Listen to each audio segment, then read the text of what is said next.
Hello and welcome to my YouTube channel ideal nurse with Purna. दोस्तों, आज हम pulmonary tuberculosis के बारे में जानने वाले हैं, जो कि बहुत ही इम्पोर्टेंट डिसीज़ होती है। ट्यूबरक्लोसिस मीन्स होता है टीबी, जिसकी हम डेफिनेशन देखने वाले हैं। इससे फैलने वाले बैक्टीरिया के बारे में कॉजेज़ देखने वाले हैं। इनमें होने वाले साइन एंड सिम्टम्स को डिस्कस करने वाले हैं। देन इंक्यूबेशन पीरियड, यह कब से कब तक रहता है, इसे देखने वाले हैं। और इसका medical management and surgical management क्या क्या होने वाला है, यह देखने वाले हैं, जो कि बहुत ही इम्पोर्टेंट टॉपिक है और यह फुल हिंदी में है। सो बने रहिए आइडियल नर्स विद पूर्णा के साथ। सो दोस्तों, यह है ट्यूबरक्लोसिस का डायग्राम, जो कि कुछ इस प्रकार से है। यह लंग्स है, इसमें कुछ बैक्टीरियो का संक्रमण हो जाता है, जो कि कौन से बैक्टीरिया होते हैं, माइकोबैक्टीरियम। ट्यूबरक्लोसिस के कारण यह बीमारी डेवलप होती है, जो कि क्या करती है, फेफड़ों को प्रभावित करती है, फेफड़ों में रोग फैलाती है, जिसे ट्यूबरक्लोसिस कहते हैं। यह डेफिनेशन हो गई, जिसमें ट्यूबरक्लोसिस या टीबी एक संक्रामक बैक्टीरियल बीमारी है, जो कि माइकोबैक्टीरियम ट्यूबरक्लोसिस के कारण होती है, जो मुख्यतः फेफड़ों को प्रभावित करती है। यह फेफड़ों का डायग्राम दिखाया गया है, जिसमें यह नॉर्मल लंग्स है और यह ग्रसित लंग्स है, जो कि टीबी से है। और इसमें जो बैक्टीरिया है वह माइकोबैक्टीरियम ट्यूबरक्लोसिस है। नेक्स्ट है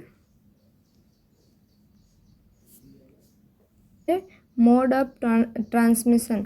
यह किससे फैलता है या कैसे फैलता है। यह बीमारी सूक्ष्म संक्रमित कणों द्वारा छींकने, खांसने व बोलने से एक व्यक्ति से दूसरे व्यक्ति में फैलती है। यह गले और फेफड़े में सक्रिय श्वसन तंत्र की बीमारी या एक्टिव रेस्पिरेटरी डिसीज भी कहते हैं। इसके खतरे के कारक क्या होते हैं, रोग क्षमता दमन या इम्यूनो सप्रेशन, HIV को संक्रमण, अल्कोहल, भीड़ वाली जगह में ज़्यादा फैलने का खतरा रहता है।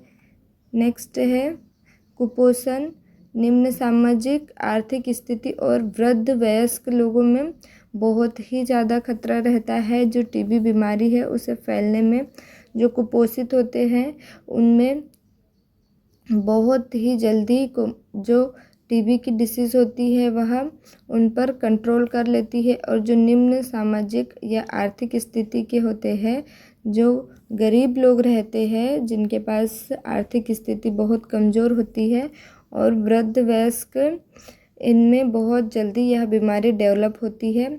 फैलने का मार्ग इनका ड्रॉपलेट इन्फेक्शन होता है, जो कि एक व्यक्ति से दूसरे व्यक्ति में थूक के द्वारा या खांसने छींकने के द्वारा फैलता है। नेक्स्ट है इंक्यूबेशन पीरियड।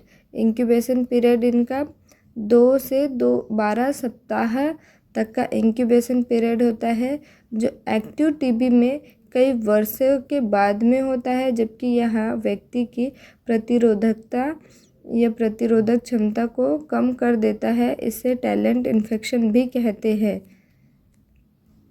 इसके नैदानिक लक्षण हैं, मतलब हम कैसे पता लगा सकते हैं कि इन्हें टीबी की बीमारी हो चुकी है, जिसमें क्या होता है, 2 हफ्ते से अधिक खांसी चलती है। जो पेशेंट होता है उसे 2 हफ्ते से अधिक खांसी चलती है, उन्हें बुखार होता है और उनका वज़न घटता है, धीरे धीरे घटने लगता है। रात में सोते टाइम उन्हें पसीना बहुत ज़्यादा आता है और थूक में खून आ जाता है, मतलब जो आपका बलगम होता है या थूक होता है उसमें ब्लड का दिखना, यह उसके लक्षण होते हैं। जो भी टीबी के पेशेंट होते हैं उनमें निम्न लक्षण दिखाई देते हैं। इनका डायग्नोसिस कैसे कर सकते हैं, मतलब इनका जो निदान है वह जो मोन्टेक्स टेस्ट होता है वह टीबी के लिए किया जाता है, जिसमें त्वचा से टेस्ट किया जाता है। इसे कैसे करते हैं, जो मोन्टेक्स टेस्ट होता है इसे गुणवत्ता मात्रा 5 ट्यूबरकुलिन यूनिट इंट्रामस्कुलर इंजेक्शन के द्वारा आईडी दिया जाता है और प्रतिक्रियाएं 48 से 72 घंटे बाद दिखाई देता है। जो मोन्टेक्स टेस्ट होता है उसमें ट्यूबरकुलिन जो सिरिंज होती है उसमें जो मात्रा होती है उसकी ट्यूबरकुलिन यूनिट की वो 5% इंट्रामस्कुलर इंजेक्शन या आईडी इंट्राडर्मली दिया जाता है, जो कि उसमें जो भी सेंसिटिविटी टेस्ट किया जाता है जिसमें 48 से 72 घंटे बाद उसका रिजल्ट निकाला जाता है। इसमें क्या देखते हैं, रिएक्शन का जो घेरा को मापा जाता है, जिसमें अगर 10 सेंटीमीटर तक का घेरा बन चुका है मतलब उस इंजेक्शन के आसपास बिंदु बिंदु या रेड कलर के छोटे छोटे दाने निकल आते हैं, दैट मीन्स क्या होता है, आपका मोन्टेक्स टेस्ट पॉजिटिव होता है। यह 5 से 10 के बीच में आए तो पॉजिटिव माना जाता है, 1 से 5 तक आए तो यह सस्पेक्टेड में माना जाता है, 3 से 5 तक आए तो सस्पेक्टेड में माना जाता है, जिसको दोबारा करना होता है। और 0 से लेकर के अगर 3 के बीच में यह बिंदु दिखाई दे या फिर छोटे छोटे दाने दिखाई दे तो यह नेगेटिव माना जाता है, मोन्टेक्स टेस्ट नेगेटिव माना जाता है। नेक्स्ट क्या करते हैं, छाती का एक्सरे या चेस्ट एक्सरे। यह कन्फर्मेटिव टेस्ट होता है जिसमें पता चल जाता है कि पेशेंट को टीबी है या नहीं। स्पुटम कल्चर किया जाता है जिसमें एसिड फास्ट बेसिलाई को देखा जाता है और पॉजिटिव संवर्धन में क्या करते हैं,